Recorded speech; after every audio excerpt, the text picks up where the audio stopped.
Hello po, Tita Darlene. Hello po, Tita Darlene. Thank you so much po. Hello, it's me, Darlene Vlog.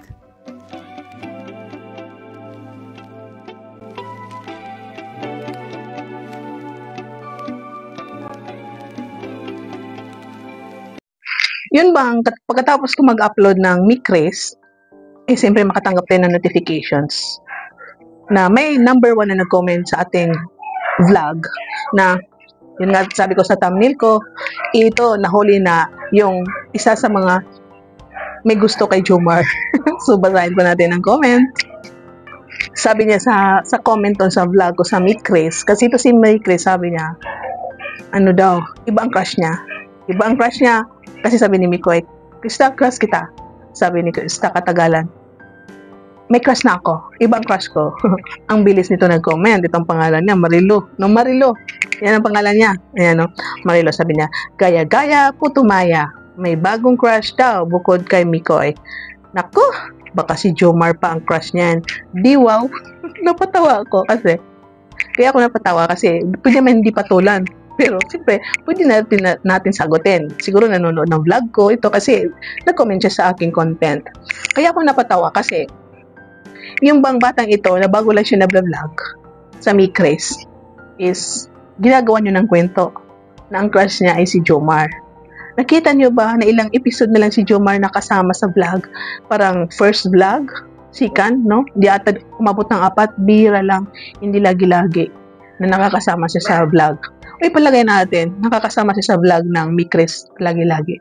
Bakit si Jomar ang naisip mo na crush ni Micres, ni Krista? Ang galing naman, iniisip mo. Alam niyo, napapaisip ako. Yung sabi ko sa thumbnail ko na. Kasi parang si Jomar is, inaano niyo ba yung bang pinapartner niyo sa iba na crush ni ganito, crush niya si itong Kalingap Angel na ito, GF na si Kalingap Angel na ito, lahat na lang na Kalingap Angel is pinagbibintangan nyo na boyfriend, girlfriend. Ngayon, itong bagong tandem ng Micres, ito si Krista is 15 years old, na alam natin na this is a scripted tandem, at sinabi niya na may crush siya, kahit wala, or kahit may crush siya. Tapos, ang sasabihin niyo agad na si Jomar.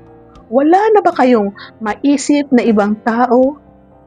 Like Piolo Pascual, Dingdong Dante, sino pang artist dyan ng mga bata. Bakit si Jomar ang laging pumapasok sa isip ninyo para magbintangan o sabihin na gawa niyo ng kwento, siya ang crush ni Jomar?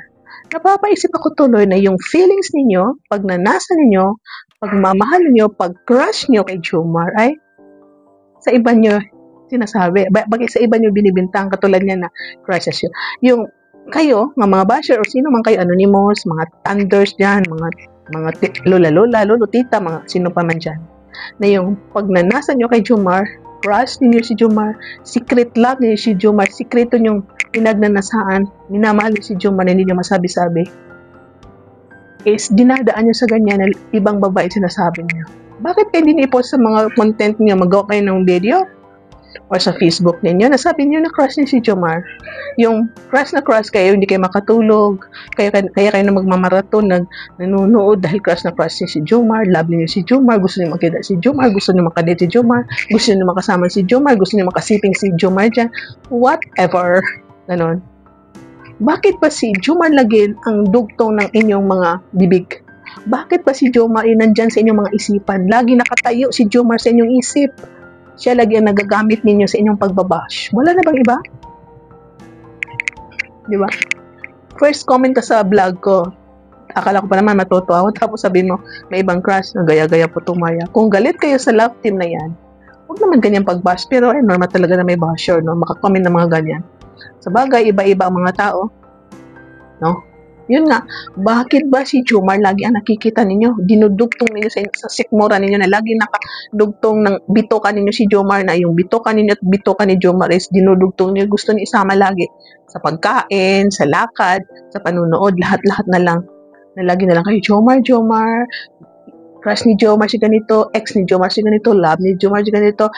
Sige, palagay natin na crush ni Krista si Jomar. Anong problema? Crush naman. Normal lang sa idang ganyan mga bata ay magka-crush kayo ngayon. May mga lola, may mga asawa na kayo, nagka-crush kayo kay Jomar. Yung pa yung bata, na meron siyang punctuation love, yung mga crush na yan. O, diba? Normal yan sa kanila. Ang nakakatawa, kayong may mga asawa, mga lola, na malapit na magpahinga sa amoy ng lupa, is kayo pa yung nagnanasa kay Jomar. So, yun lang. Natawa na lang ako sa comment, kaya sabi ko, reactionan ko ito. So, kung may mag-comment pa dyan, bahala na kayo dyan. Gusto ko lang ipaliwanag.